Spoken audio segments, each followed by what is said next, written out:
Boa noite, meu nome é Elisa Feltz, eu sou estudante de medicina do quarto período da UVV e hoje eu estou aqui para falar um pouco sobre a morte súbita no esporte e no exercício, sobre os âmbitos da etiologia, rastreio, prevenção e manejo. Os autores desse trabalho são eu, Elisa Feltz, Ana Carolina Corona, Maria Vitória Barbosa, Matheus Bonfim, Helena Miri e Devalcita Manini. Os professores orientadores são Alana Rocha Pupim e Antônio Carlos Avança.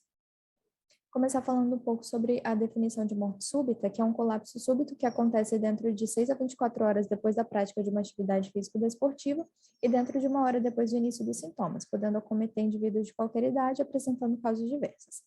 Em relação à incidência, não há um número exato, mas a estimativa é da ocorrência de 0,46 casos a cada 100 mil pessoas por ano, então é um evento raro, mas que causa grande repercussão pública, principalmente quando se trata de atletas jovens de alta performance. Em relação à prática desportiva, ela pode ser voltada ao lazer, então os indivíduos praticantes são chamados de atletas recreacionais, ou voltada à atividade profissional, então os indivíduos praticantes são chamados de atletas competitivos. No caso de atletas competitivos jovens, eles são muito mais suscetíveis à morte súbita por conta de distúrbios cardiovasculares clinicamente silenciosos.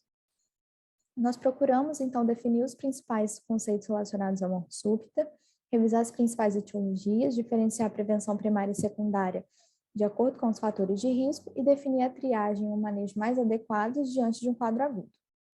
Em relação ao método, esse trabalho é uma revisão integrativa da literatura, sendo que as bases de dados utilizadas foram UpToDate, PubMed e Cielo, e inicialmente foram selecionados 57 artigos, sendo que o nosso padrão de corte foram estudos publicados antes do ano de 2012, estudos repetidos nas bases de dados e estudos que não contemplavam os objetivos do nosso trabalho.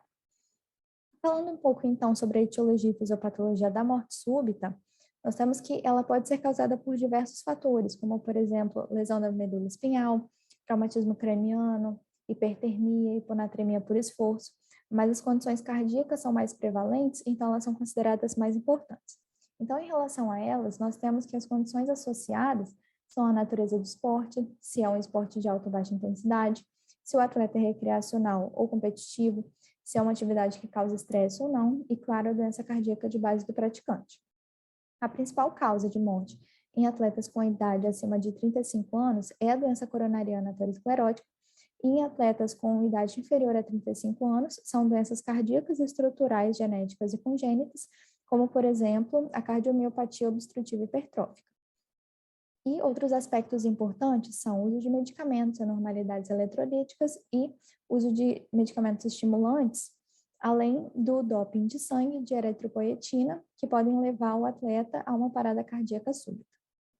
Em relação ao rastreio, não há uma padronização internacional de métodos, mas ainda assim a American Heart Association recomenda que seja feita uma avaliação mínima com a coleta minuciosa da história clínica e do exame físico do paciente.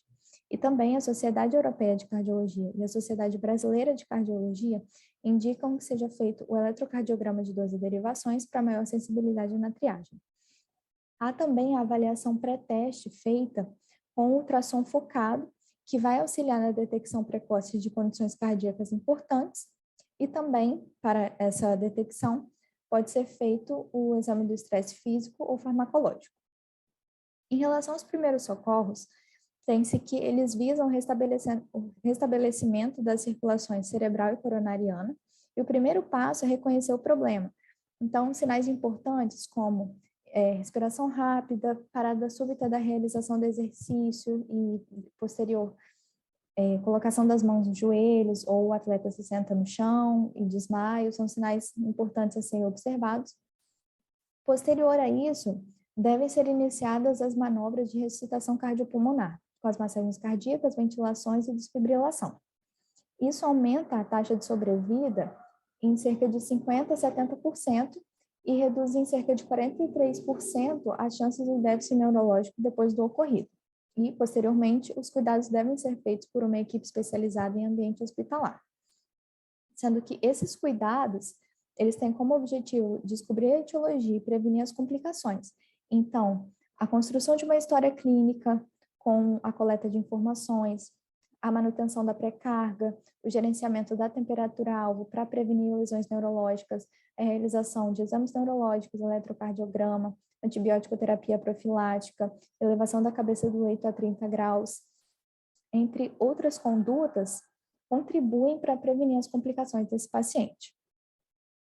Finalizando, então, a nossa apresentação, nós temos que as causas cardíacas são as mais importantes quando se trata de morte súbita em atletas. Os métodos de rastreio, eles permitem a identificação precoce de fatores de risco e possíveis etiologias para o acontecimento desse evento, então, evita que tenha um final trágico. O manejo adequado, por meio do esporte avançado de vida em cardiologia, aumenta as chances de sobrevivência e diminui o impacto na vida e na saúde dos atletas acometidos, e a difusão do conhecimento e a implementação sistemática, ou seja, a obtenção de uma equipe treinada para lidar com esse tipo de situação, é um tipo de medida de prevenção à morte súbita, né?